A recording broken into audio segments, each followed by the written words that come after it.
So, you've done everything right. You put in the hours, you climbed that ladder. You've built a life most people would kill for. But, if you're being really honest with yourself, in those quiet moments, something just feels off. You're standing at the top of the mountain, but you've never felt more alone. Let's dig into why that is.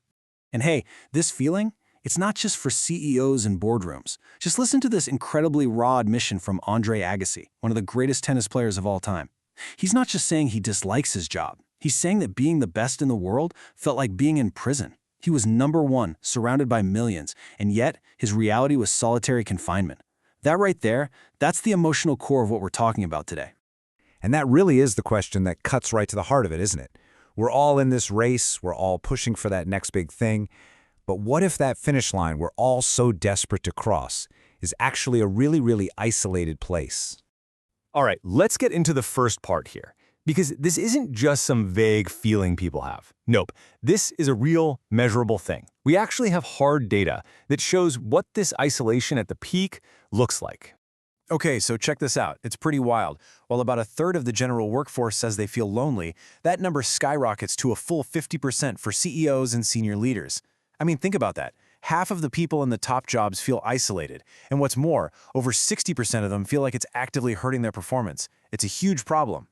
And this has some very real, very expensive consequences. A nearly 50% jump in CEO turnover in just 1 year, that's massive. And when you ask them why they're leaving, you hear the same things over and over. The pressure, the stress, and that crushing loneliness just isn't worth it. So this isn't just about feelings. It's a major reason why top leadership is such a revolving door right now. So, why? Why does this happen? Well, a huge piece of the puzzle is actually an external force. It's a powerful social pressure that actively works against people who achieve a lot. It's often called the tall poppy problem. The metaphor here is pretty simple, but it's really powerful. Imagine a field of poppies. If one poppy grows taller than all the others, it gets cut down so they're all the same height again. And in society, well, it's the same thing. It's that impulse to criticize or undermine people whose success makes them stand out, all in an effort to kind of bring them back down to everyone else's level. And make no mistake, this is not just some weird thing that happens in 1 or 2 countries. It is a deeply human global phenomenon. I mean, look at these sayings from all over the world. Whether it's the nail that sticks up gets hammered down in Japan, or the law of Jaunton in Scandinavia, cultures everywhere have their own way of saying, don't get too big for your britches. So what's behind all this? Honestly, it's pretty primal. For thousands of years, our survival depended on fitting in with the tribe. An outlier was a threat. So today, when someone stands out, it can trigger those same ancient alarms in other people. You know, feelings of inadequacy, insecurity, even just plain old jealousy. Cutting them down is this subconscious way of trying to restore the balance and make the group feel safe and equal again. But here's the thing.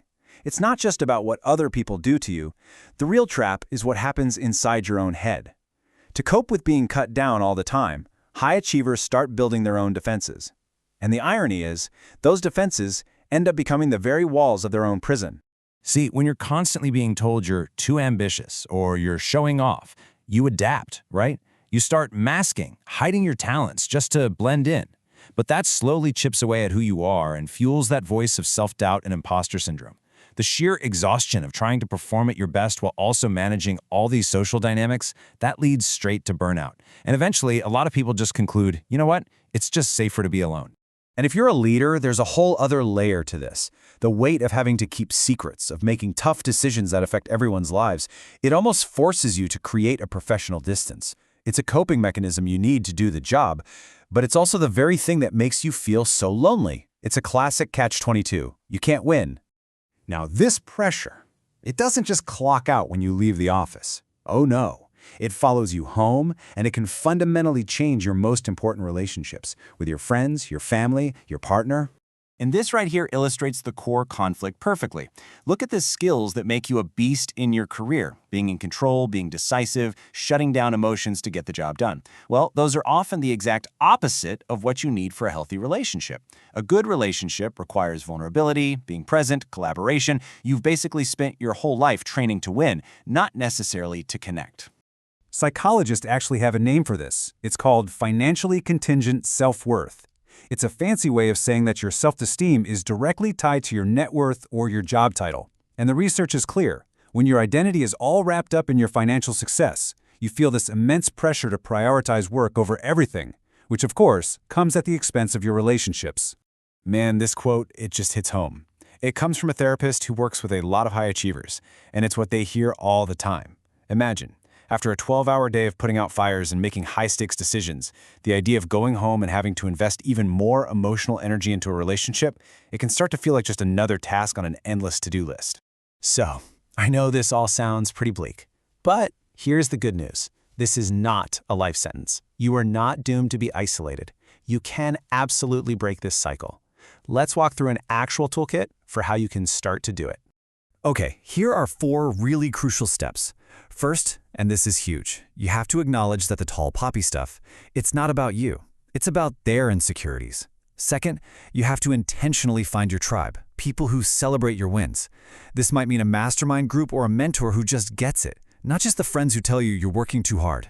Third, redefine what success even means to you, separate from the money or the titles. And finally, build your resilience, learn to get your validation from within, and practice having the courage to actually be vulnerable with people. I just love this quote from Maya Angelou because it's such a powerful reminder. Making yourself smaller just to make other people feel comfortable is a huge disservice to your own potential. Don't ever apologize for being great. And I want to leave you with this one last thought to chew on. We spend so much of our lives focused on the climb, on getting to the summit. But maybe, just maybe, we've got it all backwards. What if the real measure of success isn't just how high you climb, but who you have next to you to share that view from the top?